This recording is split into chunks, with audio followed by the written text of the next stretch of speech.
Good evening, Council.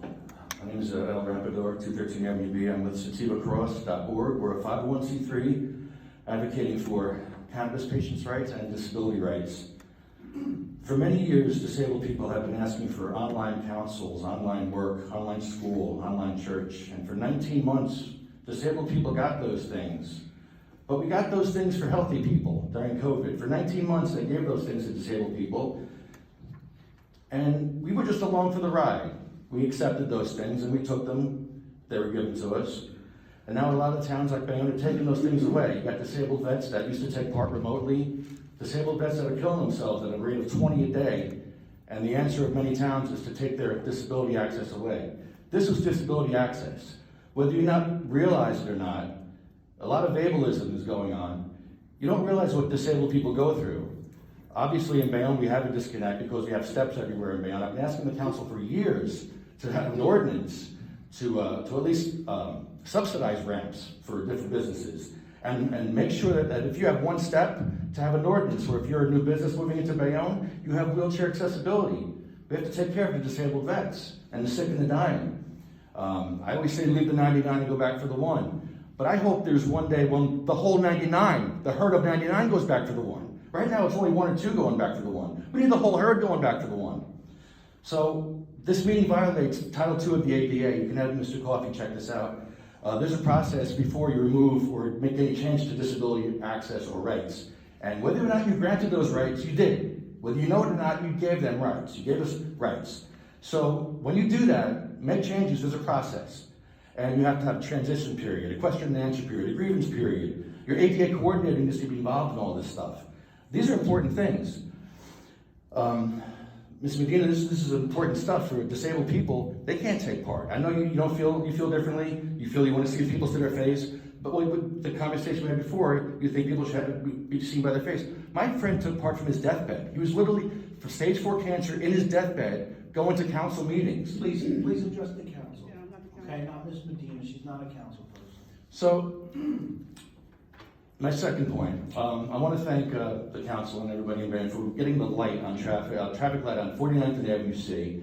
It's a little bit safer now in Bayonne. I've seen people die. I literally, in front of my eyes when I was a kid, I saw someone die in Avenue C.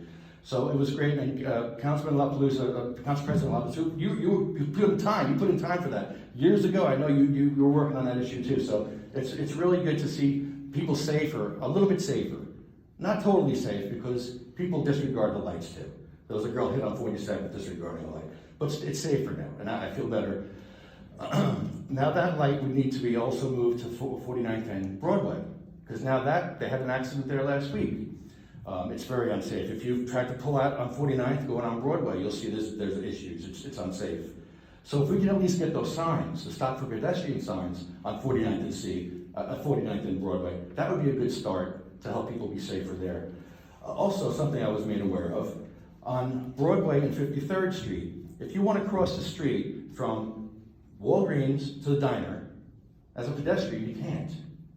And if you want to cross from the diner to Walgreens, you can't. Go check it out yourselves. There's no sign light there. And if you're waiting on the diner to cross to Walgreens, you'll be waiting all day. It never changes for you. There's no button to hit. It needs to be checked out. There's probably a pole that's missing. Maybe one pole missing with a sign and a button. Just take a look, check it out for yourself. I didn't know it was an issue. Someone brought it up to me and I was like, okay, I'll mention it. So, but thank you.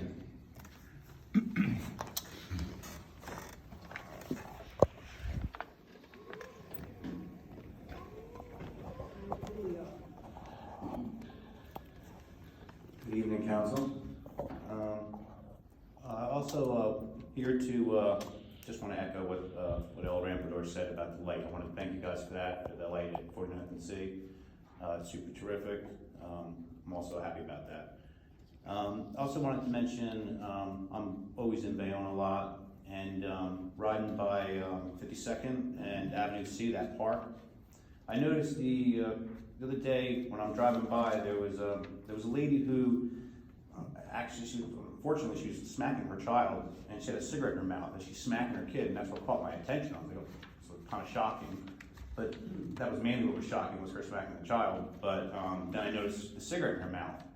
So I just took notice of that, and then next time I rolled around, you know, the next time I was coming through Bayonne, I looked at the sign out front. There's a sign that says no. I didn't take a picture of it because I was driving. It's like 7 or 8 things that it says on the sign. No this, no alcohol beverages, skateboard, and all these things. But it doesn't say no smoking. And being a medical cannabis patient in New Jersey, I know that all parks are breathe easy zones, and you can't smoke your cannabis. You also can't smoke cigarettes. But it doesn't say no smoking. So I guess she was actually in the right to be smoking. I mean, you guys just check that out. You know, take a look at this sign and just consider that. It's not on that sign, we can add Yeah, so just consider that input. And that was pretty much it. And I'm not here to personally address anybody or whatever, but Ms. Medina, that was pretty poor conduct for the meeting. it. All right, You know we did. please address everything to the council. All right, thank you guys.